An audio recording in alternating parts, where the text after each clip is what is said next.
everybody, I'm Danny Otto. Welcome into an all-new episode of That Recap Show. Now, normally this would be the part I'd say, major spoiler alert ahead, but in preparation for the upcoming Penguin series on Max, we went back and watched The Batman. So without further ado, let's start the show! Poppin' Off presents That Recap Show.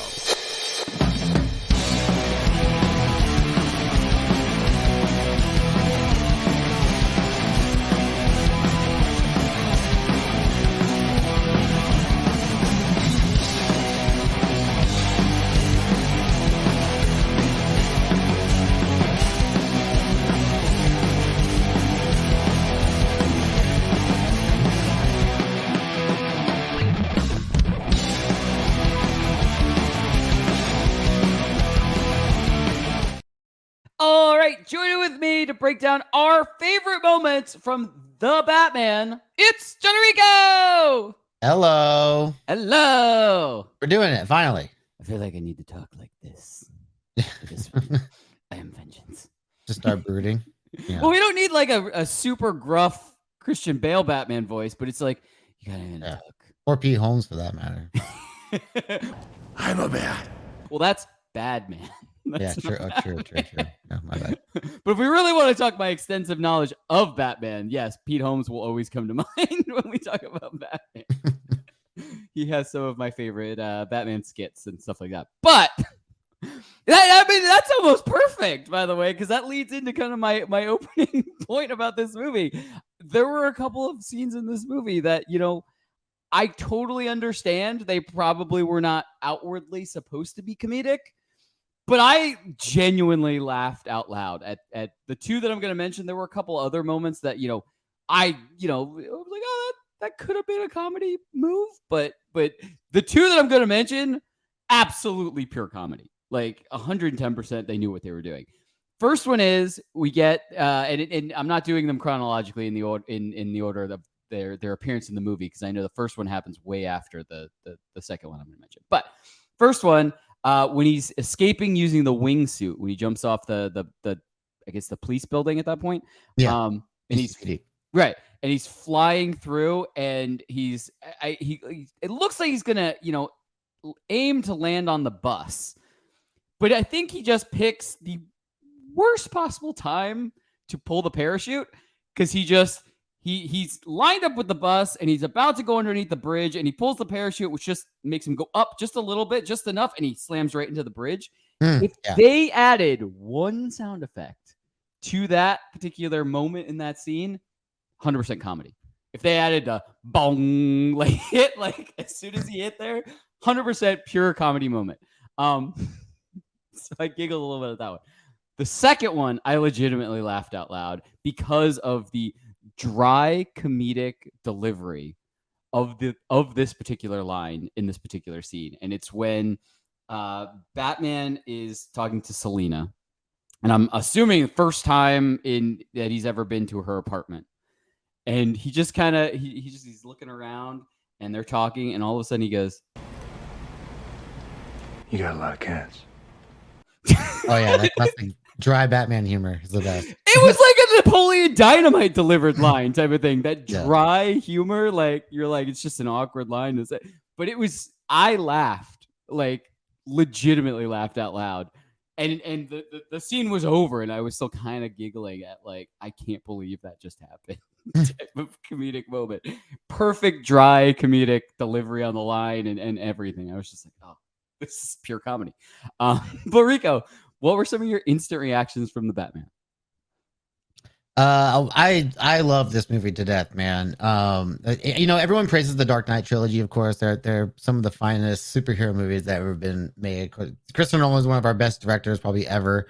And he made an incredible kind of a trilogy over the span of probably 5 to 7 years with that character. And that's just kind of one that's just been ingrained in culture for so long, especially because of Heath Ledger's Joker and all that. Yeah. But so to have to kind of follow that up was a big task for Matt Reeves, who I thought he knocked it out of the park. Especially him coming off of the Apes movies before. I just like seeing his style get brought into the Batman world. And yeah, I loved everything about it. It felt like I was watching an actual like Batman comic come to, like to actual life. Yeah. Whereas the Nolan movies just feel like a Batman in like a real world scenario, which is cool. Like I love that story, but I wanted to actually feel like I was, in Gotham, and I thought one Reese did a good job of depicting Gotham itself in this movie. It felt like a character within the movie itself. A lot of things that aren't actual, like uh, uh, people characters, I would say, are are actual characters in themselves. Whether it's the use of Gotham or the music itself, like all that stuff, I loved it. It was incredible. And I love that it deals with in early Batman too. I think it's just a great way to kind of start the story because it gives you room to tell more later on, of course. Yeah. And it to me it's on par with probably one of my other favorite Batman movies, which is Batman Begins, which is also another early Batman movie, of course. So yeah, I just think that's like one of the perfect kind of storytelling spots for Batman because you get to see the formation of the character. And in this case, you get to see him grow not just as Batman, but also kind of seeing the formation of Bruce being the Bruce that we've come to know when he's like a much more like a seasoned Batman, of course. Because we all learned that Batman's the real person, but Bruce Wayne is kind of like the face that he puts on. And this is the point of Batman where we haven't really seen the face yet, which I think is really cool. And so yeah, I just think it gives us another element of Batman to explore that hasn't been done before. And yeah, I just love this one so much. Yeah, and I totally agree. I really enjoy this movie, and I mean, yes, Batman Begins and The Dark Knight, will always be up there as incredible movies and incredible Batman movies and stuff like that. But kind of to your point, like I like that there are so many other kind of elements in this movie other than it being like a comic book movie, like you know what I mean, like there are horror elements, there are suspense. Like we're finding things out. Like I It's a like, detective story too. Yeah. yeah, yeah. And I can pinpoint one particular, moment of this movie that I really enjoy that kind of gets that point across where we're like not given the full story type of thing is when Batman finds out there is like something bad in the mail, like, and he's rushing back and he's trying to get in touch with Alfred and he's like going really, really fast.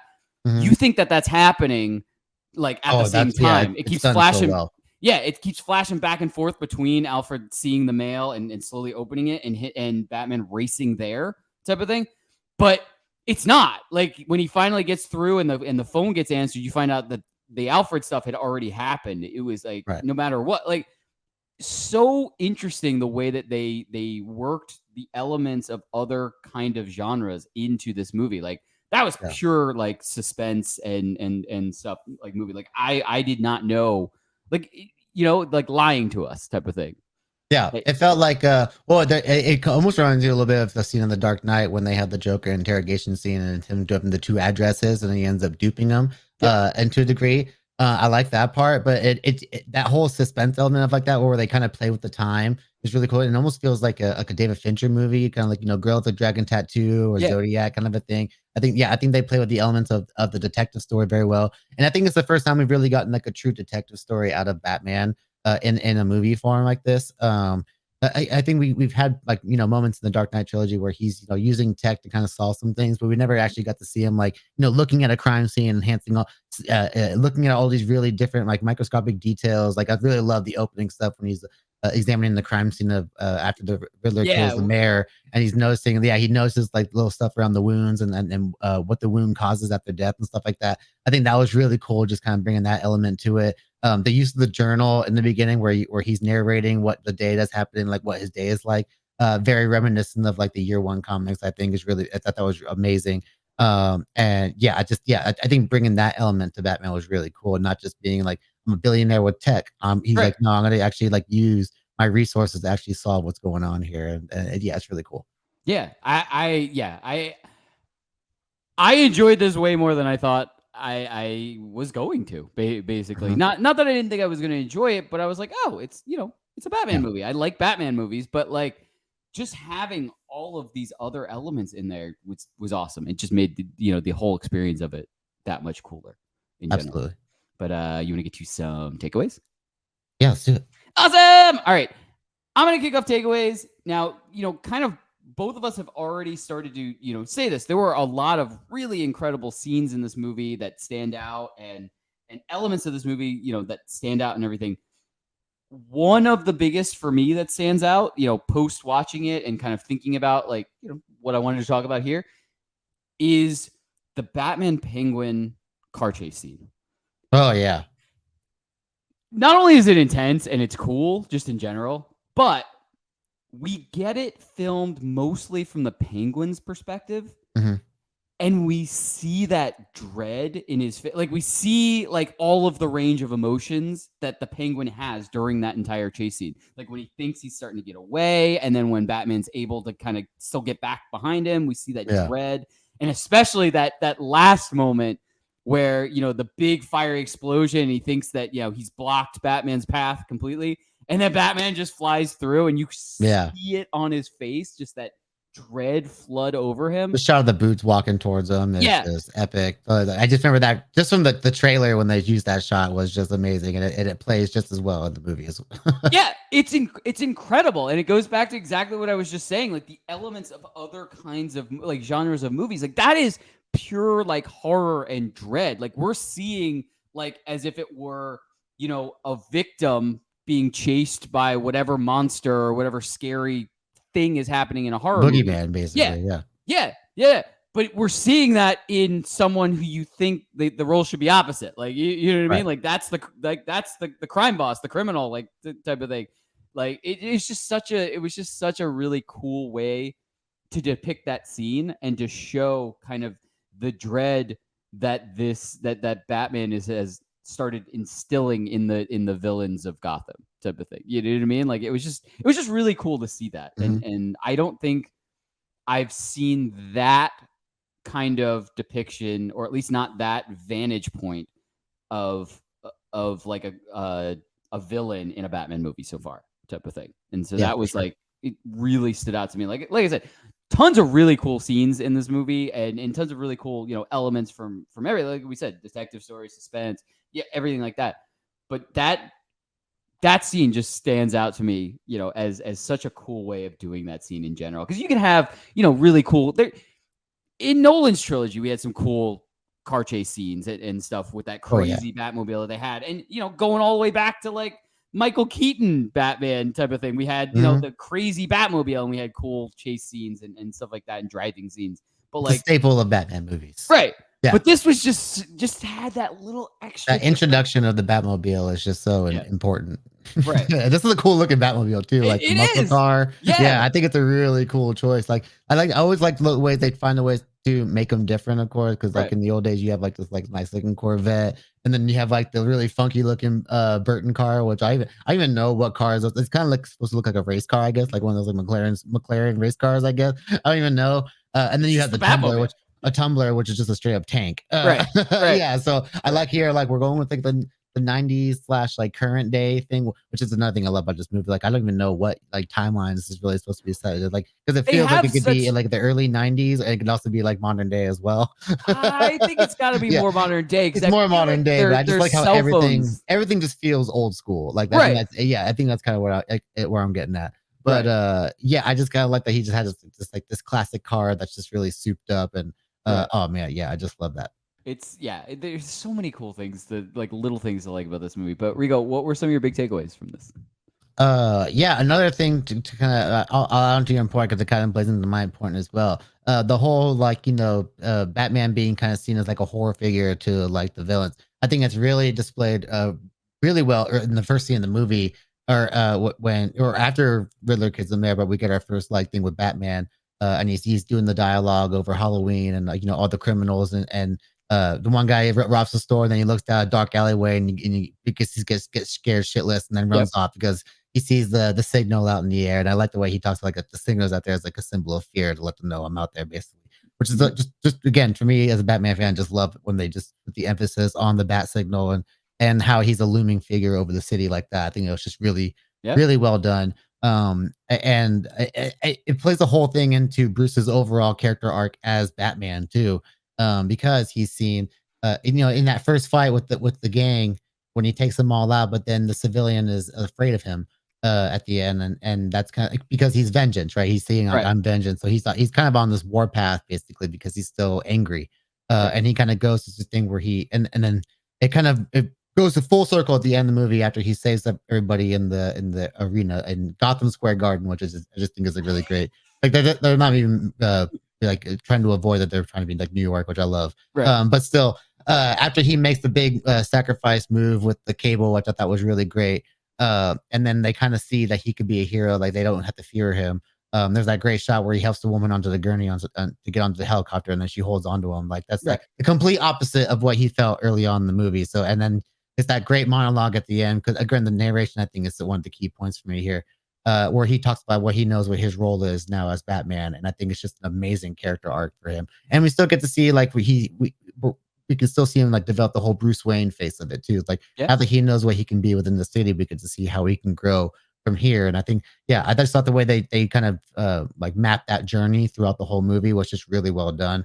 Man, there's so many things in the movie that I thought were just like perfect. The cinematography, which was just like, my God, chef's kiss. I believe it was Oscar nominated. There's some shots in this movie that I think you can just, if you just hit pause, you can just, screen cap them and then hang them on a frame on your wall. Like they're that good. Some of my favorite ones is there's some great shots of just like Batman looking out over the city, Mhm. which is I think is oddly enough done using the volume. There's a great top-down shot of Batman leading the citizens out through the water, which I think was really good with the flare because the way they use like the natural lighting, I think is just really amazing. Michael Giacchino's score, I think, is Mm. like this Batman theme to me is like one of my favorite Batman themes probably ever, even more so than Hans Zimmer's Dark Knight trilogy theme. I just think it kind of evokes that again, that like horror kind of like that, Yeah. that the piano of building up to Batman, but then there's also like this really soft, beautiful violin piece in there as well that they use throughout the movie. And it's a recurring theme throughout the movie too. They don't use a bunch of crazy different music pieces throughout the movie. Right. They use this, they use the Nirvana song. And they reference a lot of like actual classical music too, from like Ave Maria is thrown in there a few times in a pretty creepy way. Yeah, and man, the next thing I will talk about is probably the casting. I think everybody in this movie is extremely well cast. Pattinson, one being the guy who I probably had to prove people wrong the most, being that he's known as like the Twilight guy, and then but he's also following up a great performance like Bale and guys like Keaton before him. And I think he knocked it out of the park. It's a young Batman, and he's very. It's a very dark and brooding. A lot of people say he's emo Batman, but I think that's exactly what the character is supposed to be. He's a brooding Right. guy who lost his parents and needs to be upset, and that's exactly what Batman should be. Paul Dano as the Riddler was amazing. I just thought he was really creepy too in the way they do it, and I think their portrayal of the Riddler here is a really solid one too. The way he builds his following through social media and all that Right. was really cool. Zoe Kravitz as Catwoman, I think she was just born to play that role. And again, their chemistry as Batman and Catwoman was just like out so good, so good. Yeah. One of my favorite scenes of the movie is actually the ending of the movie where they part ways. Mhm. I just think it's the most Batman Catwoman like S scene to me, like some of the best that work since the Keaton and Michelle Pfeiffer days, in my opinion. I just thought that was a really beautiful scene, and again, the music is done really well there. The way it ramps up in that final shot of Batman looking on the road on the motorcycle before it just cuts to black was just like mwah, to me. And then the overall just world building, I guess. It's just like Yeah. the fact that Gotham feels like a character that you're like, okay, I'm really interested to see like more of this city and all the weird characters that are in it.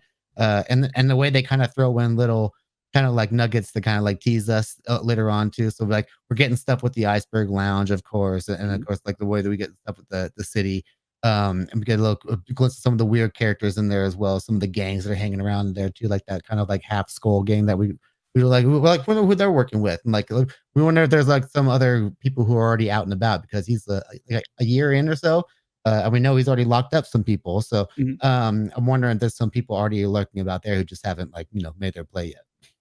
Yeah. I mean, what's really cool if you start it, this early, yeah, I mean, you can bring anybody in that you want, and you can Mhm. kind of give, you know, a reason why that they, hadn't been announced yet. It's not like, you have a grown-up Batman and we should already know about all of these characters. You can kind of slowly build in some of these Yeah. characters. It's kind of what I liked about the Gotham series was like he wasn't Batman yet, but you're seeing this world where all these villains just kind of like making their names still. But Mm, now we're getting to see this world where he's inspiring all these different villains, maybe it all at one time. So it's like, yeah. yeah, there's so many options. Yeah, it's really cool, which is perfect because it leads us into, kind of thinking about what is next. Would you like Yes, to get to some predictions? I would.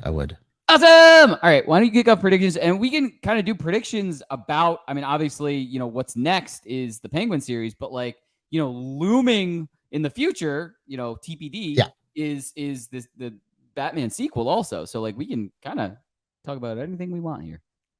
Yeah. Man, yeah, so I'm really excited to see like the criminal underworld element expanding in the Penguin series. Of course, I think that's teed up really well at the end of the movie when Batman has this final monologue, of course, about how the city's just like in shambles and people are gonna Yeah. come out of the shadows to kind of make their name, and like the great shot of the penguin, of course. And I'm like, Mhm. man, they must have had this idea way before the movie came out, like they were gonna do this. I know they were gonna do a an Arkham Asylum based show, but I don't know if they scrapped that or not by now. Oh. So the fact that they had like this idea to expand this whole the Reeves Batman world beyond just like this movie into like multiple series, so that you could have, you know, when you watch the second movie, it's probably just more enjoyable for people who watch those series, of course, but Right. also good for just regular movie viewers as well. Um, but yeah, I'm really curious to see how like the events of like that series is going to trickle into Batman, like the second Batman, whatever they call it, the Batman 2, whatever it is called. So we had uh Falcone was played by John Turturro in this movie, right? That was Falcone or Maroni. No, Maroni is the one we heard about off screen, and Yeah, he's we actually the never one. saw him. Yeah. Yeah, Maroni's gonna be played by Clancy Brown in the Penguin series. I know that. So I'm actually gonna Oh, okay. now that we know a little bit more about his character from this movie, of course, like what they set up from this movie and how he'll play into the Penguin series. I'm excited to see that. And I love me some Clancy Brown because that guy's just one of the coolest like kind of character actors maybe ever for me. But if we're gonna talk about really like a Batman sequel, like if we didn't get these shows that we're gonna get, and we're just gonna jump from one movie to the next. The one thing I've literally been saying this since the movie came out a few years ago at this point, which I can't believe it's been a while since this movie's come out now. But the biggest thing I've always wanted to see, which I think would fit in this Reeves world, is the Court of Owls. I think that is probably like the coolest kind of way. It's something that hasn't been introduced yet that I think like the general audience could find really intriguing. They've been done in like animated movies and stuff like that, but their Right. big thing was in the Scott Snyder, Greg Capullo Batman run and for the Batman comics when they were first introduced, and it's a really awesome story. I highly recommend it if you haven't read it yet. But yeah, and they have like their own kind of like their own warriors because they're like a group of like elites in Gotham that have like all of their families have history and like the history of Gotham itself, kind of like the Waynes and all that. Right. And so it's kind of like they're like, if we had our version of like our billionaires who run everything within like one city, like kind of let's kind of do that where they all have like these really cool like owl masks. And that's what they call this the Court of Owls. But Right. they also have like these assassin kind of like henchmen that are called Talons, which is really cool. So that would be kind of like their thing if they wanted to bring in kind of like a combat guy for Batman to fight, like a Talon. But at the same time, they could also use their power to manipulate other people who could be Batman villains as well, which I think would be really cool. And the first one that comes to my mind is Mr. Freeze, which is he's a character who I think who could use some redemption in a live action sense for the movies. Of course, being the last one being played by Arnold Schwarzenegger, which I love for in its own way. I love the campiness of that because it reminds me of like the '66 Batman or something like that. Like I think it fits in that world, but I want to see like this kind of dark, gritty, kind of sad take on the character because that's what the '90s animated series did so well with Mr. Freeze before, which is make him into this tragic, sympathetic character. Right. And I would love to see Matt Reeves kind of tackle that in his own way. Maybe having the Court of Owls kind of manipulating Victor as a way like, hey, maybe we could help your wife, but you got to do some bad shit for us. And then so that gets, Batman's attention, and that kind of makes him be like, I have to do this because they're going to help my wife. And it's going to become like this whole thing. So that's where we can kind of make kind of like a turnaround thing for Freeze. And I think it could be a really good story out of that. Another character they can bring in that has ties to Bruce as well is Hush, who was like a childhood friend of Bruce's, who would later go on like he would become a plastic surgeon, like use his own face to kind of change. He would actually use plastic surgery to change his own face into Bruce's as well. It's a great storyline, one in the comics, but it's also shown I think in like the Arkham. I think it's either Arkham Knight or Arkham City. It's one of those two games that he's kind of thrown in there as like one of those little side stories. But the Hush character is really cool too. Again, another story I highly recommend reading. Probably one of my favorite Batman stories of all time. But yeah, I would like to see them kind of go that route with it rather than kind of giving us like a lot of the villains that we've seen in every single iteration of Batman already. Like this, I think we want to. There's some really cool characters in there in the Rose Gallery that just haven't gotten either give them redemption or just haven't gotten a shot yet. And I think it's time to kind of let those characters shine. Very cool. Yeah, I mean, I pretty much agree with you on every point in this. Like, I'm really excited to see, what's next for Penguin. Obviously, that's what we're getting in the series and stuff like that. And we're gonna kind of see him kind of in this power vacuum in the criminal underworld. We're gonna see him kind of take over stuff. Sopranos in the DC world, man. Right. Be awesome. Type of thing. So I'm really interested to kind of get all of that and kind of get more of that in like built into kind of the Penguin's character type of thing. And kind of maybe tee him up to also be kind of more of a threat in an upcoming movie type of thing. Like, I think he's used really well in this world. Yeah, absolutely. As far as the movie, I think I'm in for any villain that they feel like adding, because I think their portrayal of this Riddler, they did such a good job of actually making him like a serial killer, basically. Perfect like introductory villain. Right. He's not this detective aspects with the battle of wits. Right. Yeah. Right. And having that really, really like, interesting / creepy character, and that way of doing it. Like, I mean, the last Riddler we had, there's Jim Carrey, right? It was Jim Carrey. Yeah. It's only other than Frank Gorshin in the 60s. Yeah. Right. It's the only ones we had. Yeah. So yeah, real serious Riddler take. Right. But even like his riddles and stuff were all like, they were just all very creative. Like, he did such a good job at it. Like, I'm very excited. The one thing that I would like to see, have a resolve, it doesn't even have to be that big, is, what's next for Riddler and his friend in Arkham, type of thing. Like, you can't leave us hanging with like that at the very end.